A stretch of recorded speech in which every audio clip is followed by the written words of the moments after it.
Start.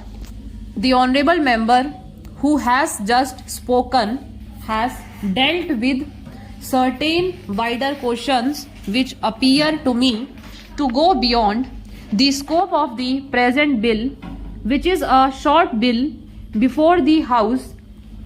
The House will remember that when this commission was appointed, they were entrusted with two tasks.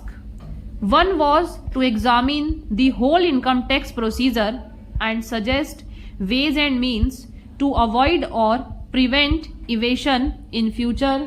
Secondly, they were to examine specific cases which were referred to them. What the honorable member has been saying really refers to the first part, that is the wider question.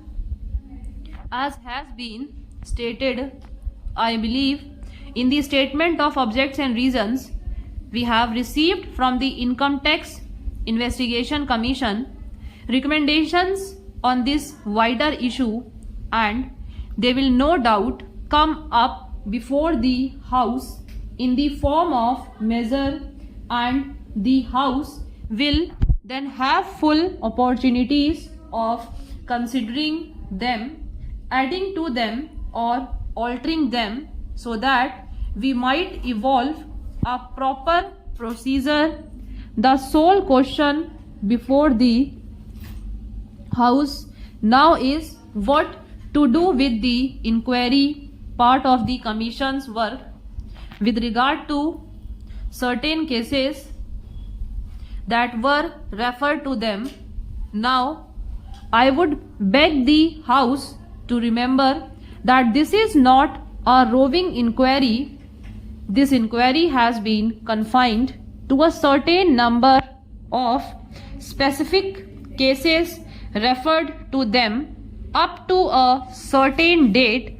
On further cases can come up before them. Apart from that, a fair number of all the cases that have been referred to them has been disposed of, and a large number still remains, and this bill is limited to those particular cases and none other. It does not affect the larger issue, and obviously the larger issue cannot be considered in the form of amendments to this particular bill, which is meant to give an opportunity to the Commission of Inquiry to complete its task in those specific cases which have been entrusted to it. This matter would normally, of course, have been dealt with. My honorable colleague, the Finance Minister, unfortunately, he is not here, but I should like to inform the House that next only to the Finance Minister I have taken a great deal of interest in the work of this commission, more perhaps than any other of my colleagues. Of course, the Finance Minister will be better able to deal with it.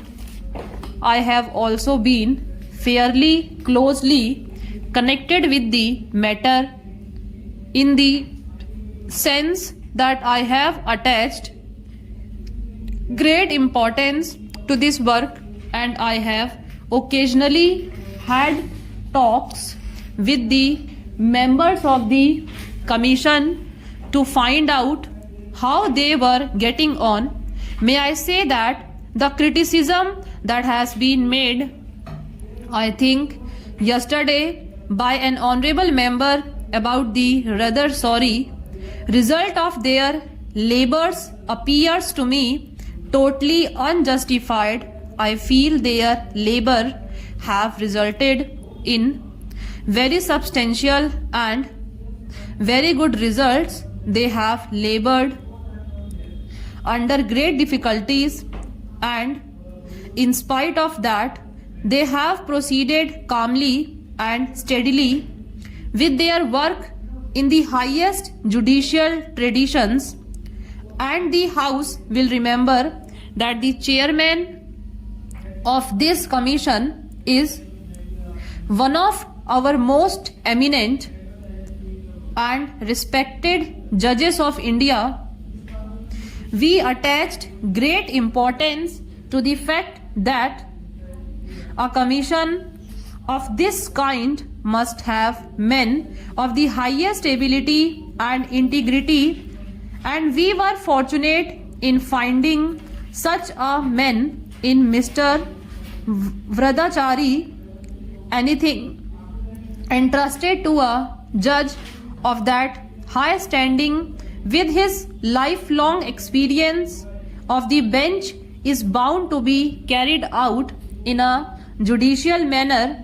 The House can be sure of that. In fact, possibly, if delays have occurred as they have partly, they are due to the fact that the Commission and the Chairman are anxious to preserve every type of judicial procedure and not to do anything which might even give any suspicion of hurrying through and not giving that opportunity which should be given.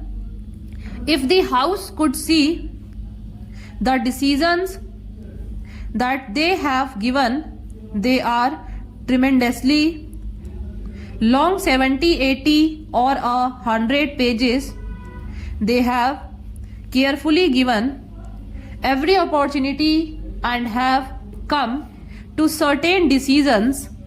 Most of these decisions also, I would like the House to remember, are ultimately by consent. Now, the difficulty in dealing with such matters through, let us say, the income tax department, which is the normal way of dealing with them, has been that they cannot deal with them both judicially and at the same time informally. They have to be formal. Their rules govern them, and the people concerned do not like that particular process. They do not welcome it. They do not go there easily unless they are compelled by law to go there. They do come, at least relatively, with this reluctance to this inquiry commission, because the inquiry commission can deal with them informally, can come to deal with them informally, to terms with them, almost any terms that they consider just and proper, which the income tax department cannot easily do always in this manner.